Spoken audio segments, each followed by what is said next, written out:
If you own a 4-cylinder BMW, it has the potential to lock up on you and leave you stranded like it did me. Stay tuned to find out more.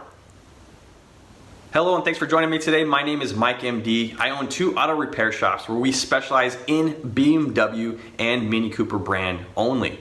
And ironically enough, as I was making this video about what BMW engine to actually stay away from, I had broken down on a test drive on a customer's car after repairs, not engine related, suspension related, and that engine actually seized up on me and left me stranded. So the engine I am referring to is the BMW In 20. That's a 2.0 gasoline motor, 4-cylinder, all aluminum block and cylinder head. That came out from 2011 to 2017. It's in many of the models, especially the 3 Series, the 5 Series, the X1s, the X5s, the 2 Series. Now, those of you that aren't quite sure what engine I'm talking about, if you look under your hood, it's gonna look just like this, the cover. They all pretty much look the same. Now I'm gonna back up a little bit. This motor, when it first came out, it was pretty awesome. It has a lot of power, but there are also a lot of issues that this motor has right from the beginning. Now there are a ton of plastic parts bolted to this engine. The valve cover, the actual engine oil pan now is plastic. In the beginning, the oil filter housings were plastic and those would break and mix coolant and water together. And this was all stuff that was happening at very low mileage.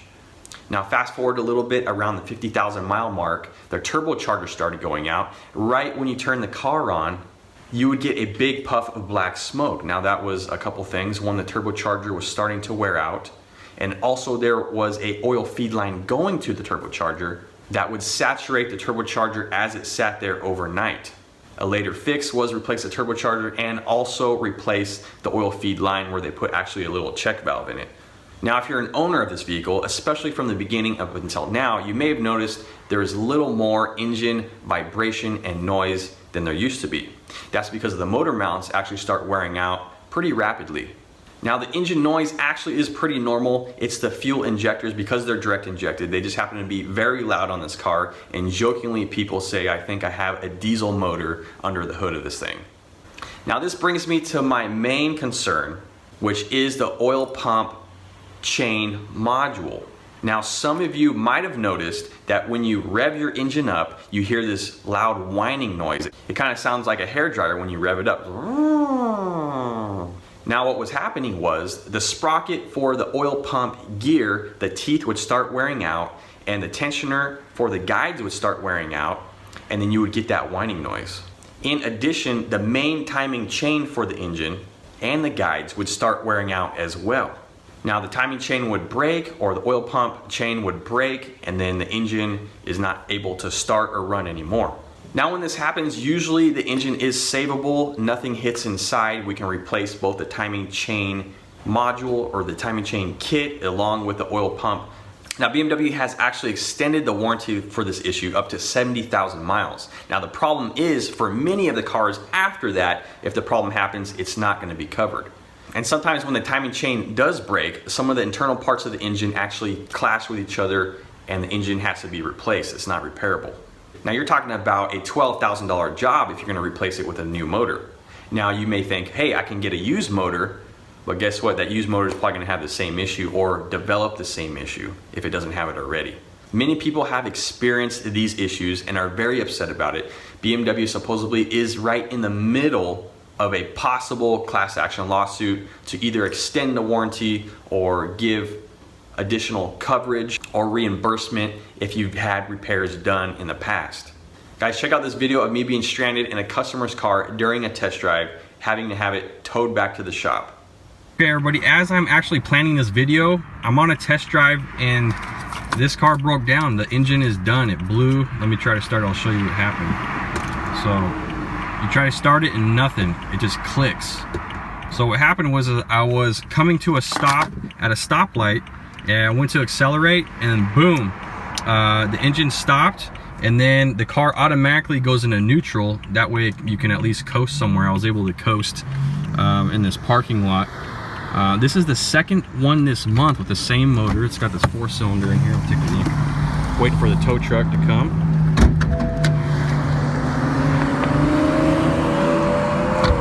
This customer just spent a ton of money with us, and we were about to ship the car today. Actually, we were on the test drive and the engine blew, so it's going to be fun telling the customer they need a new motor, which was running fine when they brought the car in, and now we go on a test drive and boom, it blows up, the timing chain. So the timing chain just broke while we were driving. Wasn't abusing it or nothing.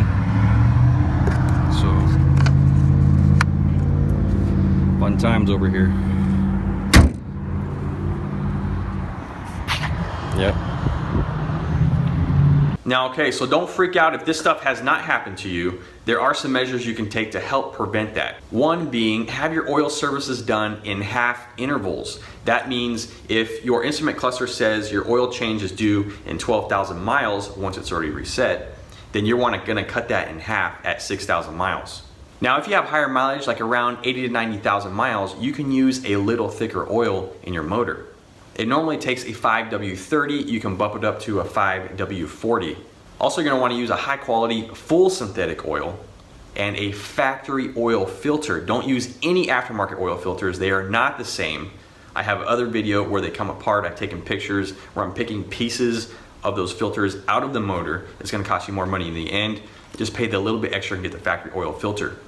Another thing that helps is this engine is worn in to your driving habits. So if you let someone else drive your car, they drive a different way. That alone can actually cause damage, and that's what I believe has happened to us in our situation at the shop. We've had two engines do the same thing on a test drive. I personally was driving it, I don't beat it up, but I believe that that plays a role in that.